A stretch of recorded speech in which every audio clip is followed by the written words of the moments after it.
আসসালামু আলাইকুম প্রিয় বন্ধুরা, আজকে আমি আপনাদের মাঝে আলোচনা করব বর্তমান সময়ের সবচেয়ে হট এবং সেক্সি বাইক সুজুকি GSX-R 150।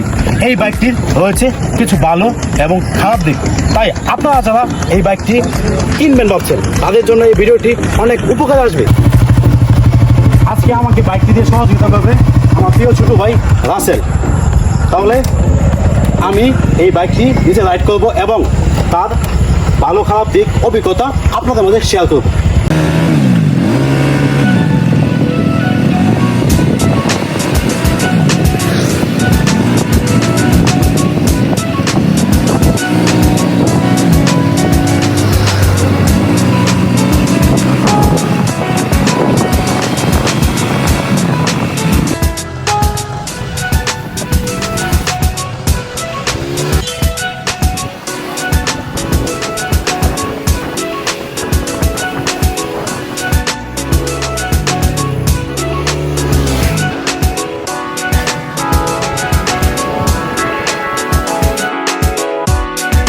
তাই চলুন ভিডিওটি শুরু করা যাক।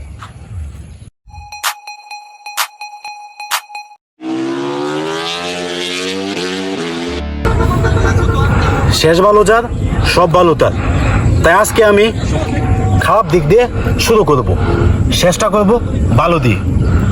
তাই এক নাম্বার আমার কাছে এই বাইকটির খারাপ দিক যেটা হচ্ছে এই বাইকের টায়ার। আসলে এটাই বাইকের খারাপ দিক না, আমাদের বাংলাদেশের প্রেক্ষাপটে রাস্তাঘাটের জন্য IRC টায়ারটি উপযোগী না। তাই আপনারা যারা বাইক কিনবেন আমি মনে করি এই বাইকটি টায়ারটা চেঞ্জ করে নেবেন, স্টক টায়ারটি।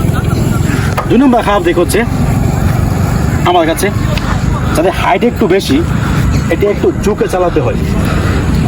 এবার ঝুঁকে চালাতে গেলে আমি যতক্ষণ রাইড করছি একটু হাত ব্যথা করছে, হয়তো বা লং রাইড দিলে সেক্ষেত্রে পেন হতে পারে। তাই যাদের হাইট 5 ফুট 7 বা 8 তাদের জন্য এই বাইকটি কমফোর্টেবল হবে না। আর 3 নম্বর খারাপ দিক আমার কাছে যেটা মনে হচ্ছে এটির পিলন সিট। অ্যাকচুয়ালি স্পোর্টস বাইকের ক্ষেত্রে পিলন সিটটি কোনো বিষয় না, কোনো স্পোর্টস বাইকে পিলন সিট কমফোর্টেবল না। বাট R15, CBR, KTM বর্তমান বাজারে যেসব স্পোর্টস বাইক রয়েছে এইগুলার চেয়ে এই সিটটি একেবারেই আনকমফোর্টেবল। একজন পিলিয়ন কোনো অবস্থাতেই বসা সম্ভব না। কাজেই বাংলাদেশের প্রেক্ষাপটে দেখা যায় অনেক সময় আমাদের কাছের বন্ধু বান্ধবকে নিয়ে বাইক রাইড করা লাগে, কিন্তু এই বাইকের ক্ষেত্রে এটি কোনোভাবেই সম্ভব না। এর 4 নম্বর খারাপ দিক হচ্ছে এই বাইকটি আমার কাছে খেলনা বাইক মনে হয়, অনেক ছোট। বাট একটি স্পোর্টস বাইক আসলে এরকমটি আশা করা ঠিক না। 5 নম্বর খারাপ দিক সুজুকি GSX-R যে লাইটটি স্টক আছে, আপনারা যদি লং ট্যুর করেন বা রাত্রেবেলা বাইক রাইড করেন তাহলে সেই ক্ষেত্রে আপনাদের এক্সট্রা লাইট লাগাতে হবে, কারণ এই লাইটটি দিয়ে আপনি রাত্রেবেলা ভালো দেখতে পারবেন। যাদের সুজুকি GSX-R বাইক রয়েছে তারা মন খারাপ করবেন না। এখন আমি শুরু করব এই বাইকটির ভালো দিক।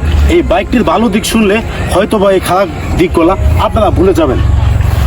এই বাইকটির 1 নম্বর ভালো দিক যেটা আমার কাছে, এর লুকস।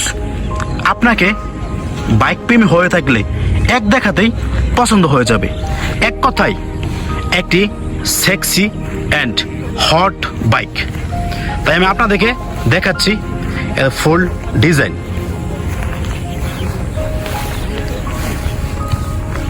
এক কথায় অসাধারণ একটি স্পোর্টস বাইকে যা দরকার লুকস সেটা 100% রয়েছে এই সুজুকি GSX-R এই মডেলটিতে। তাই নিঃসন্দেহে লুকসের কথা চিন্তা করে এই বাইকটি যারা নেবেন এক কথায় নিতে পারেন। আর 2 নম্বর ভালো দিক, আসলে একটা বাইকের সবচেয়ে গুরুত্বপূর্ণ বিষয় হচ্ছে অ্যাক্সেলারেশন বা স্পিড। বাংলাদেশের মধ্যে যে কয়টা স্পোর্টস বাইক রয়েছে তার মধ্যে সবচেয়ে টপ স্পিড বাইক হচ্ছে সুজুকি GSX-R। তাই যারা একটু টপ স্পিড চান কিংবা হাই রোডে বাইক চালাতে চান কিংবা টোল করেন, তাদের জন্য এক কথায় চোখ বন্ধ করে টপ স্পিডের জন্য এই বাইকটি নিতে পারেন। এর 3 নম্বর ভালো দিক হচ্ছে এই বাইকটিতে এরোডাইনামিক শেপ হওয়ার কারণে এটা খুব সহজেই আপনি টপ স্পিড তুলতে পারবেন, যা কিনা অন্য কোনো বাইকে সহজেই টপ স্পিড তোলা যায় না।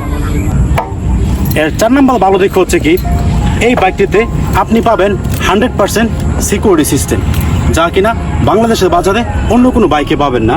এই বাইকের মধ্যে কোনো চাবির প্রয়োজন নেই। এলের চাবির কারণে আপনি রিমোট সিস্টেমের মাধ্যমে রিমোটের মাধ্যমে গাড়িটি লক করতে পারবেন। যদি 200 গজের মাধ্যমে আপনার বাইকটি থাকে, যদি রিমোট চাপ দেন তাহলে বাইক অটো সিস্টেমে বন্ধ হয়ে যাবে এবং অটো সিস্টেমেই চালু হবে। তাই আমি মনে করি বাংলাদেশে যেভাবে হরহামেশে বাইক চুরি হয়, সেই ক্ষেত্রে বাইকের সিকিউরিটি ক্ষেত্রে 100% সুজুকি GSX-R এদের মধ্যে পাবেন, যা কিনা অন্য কোনো বাইকে পাবেন না। কারণ আমি জানি একটি বাইক চুরি হইলে কতটা খারাপ লাগে একটি বাইকারদের। তাই এই দিকটা সুজুকি GSX-Rকে আমি জানাই আমার মনের অন্তঃস্থল থেকে অনেক ধন্যবাদ। এর 5 নম্বর ভালো দিক হচ্ছে এই বাইকটি বাংলাদেশের বাজারে যেসব স্পোর্টস বাইকের দাম রয়েছে সেক্ষেত্রে এই বাইকটির দাম অনেক কম। তাই আমার কাছে এটি হচ্ছে অন্যতম একটি ভালো দিক। কারণ এই বাইকটি যদি আপনি ইন্দোনেশিয়ান ভার্সন নেন, তাহলে ABS-টা নেন, তাহলে আপনার দাম নিবে 4,10,000 টাকা। আর যদি ইন্ডিয়ান ভার্সন নেন তাহলে আপনার দাম নিবে 3,70,000 টাকা। আর যদি আপনি নন ABS নেন তাহলে ইন্দোনেশিয়ানটার দাম নিবে 3,90,000 টাকা, আর অফিসিয়ালটার দাম নিবে 3,50,000 টাকা। বাংলাদেশের প্রেক্ষাপটে আমি মনে করি বেস্ট প্রাইজের মধ্যে বেস্ট একটি স্পোর্টস বাইক। তাই এই বাইকটিকে আমি দামের দিক থেকে 1 নম্বরে রাখতেছি। এর 6 নম্বর ভালো দিক এই বাইকটিতে আপনি সহজেই বাইকটিকে কন্ট্রোল করতে পারবেন।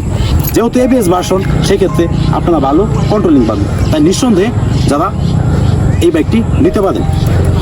এর 7 নম্বর ভালো দিক হচ্ছে আমার কাছে এটি দিয়ে আপনি মাইলেজ স্পোর্টস বাইকের ক্ষেত্রে 40-র কাছাকাছি। তাই আমি মনে করি মাইলেজের দিক থেকেও এই বাইকটি বেস্ট একটি বাইক। আজকের মতো ভিডিওটি এখানে শেষ করছি।